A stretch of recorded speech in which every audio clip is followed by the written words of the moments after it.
BNP Jamaat এনসিপিকে খুব ভালো একটা ট্র্যাপে ফেলেছে। বিএনপির নির্বাচনের পরদিনই প্রধানমন্ত্রী তারেক রহমান সাহেব, বিরোধী দলীয় নেতা এবং অন্যান্য দলের প্রধান যারা তাদের সাথে দেখা করেছেন, নাহিদ ইসলাম সহ আরো আমাদের চরমোনাইর পীর সাহেব ওনাদের সাথে দেখা করেছেন।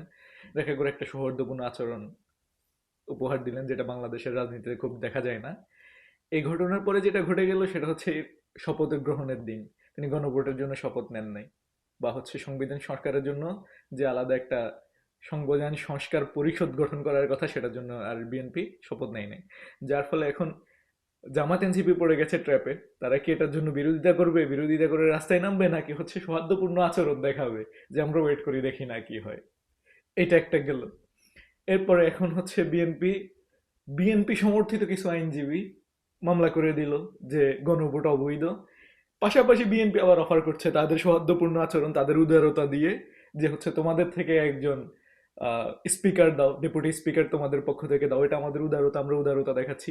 এখন যদি জামাত বলে যে না, এটা তো আমাদের হক, আমরা এটার জন্য রাস্তায় নামবো যদি তোমরা পুরো জুলাই সনদের জন্য সনদ বাস্তবায়ন করতে না চাও, এটা করতে পারছে না কারণ বিএনপি তো উদারতা দেখাচ্ছে। এখন জামাত যদি রাস্তায় নামে আমরাই গালি দিব যে দেখো বিএনপি উদারতা দেখাচ্ছে, তোমরা আমাদের রাজনীতিকে আবারও পিছনে নিয়ে যাচ্ছ, আবার আওয়ামী লীগের রাজনীতি করতেছো, যে তোমরা সরকারি দলকে সহায়তা করতেছো না।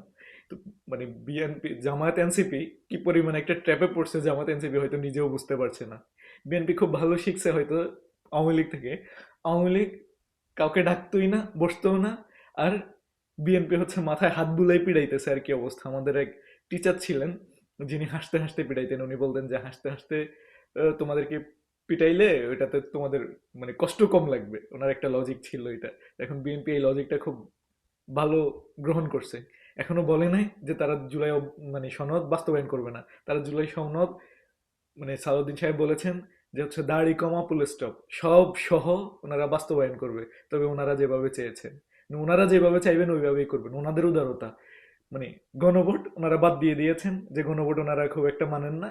যার ফলে এখন যেটা করবে এটা ওনাদের উদারতা, এটা ওনারা না চাইলেও ওনারা না করলেও হইতো, কিন্তু ওনারা উদারতা দেখাই এটা করতেছে। তো বিএনপি জামায়াত এনসিপি কি এখন সামনে যাবে না পিছনে যাবে, কোন দিকে যাবে?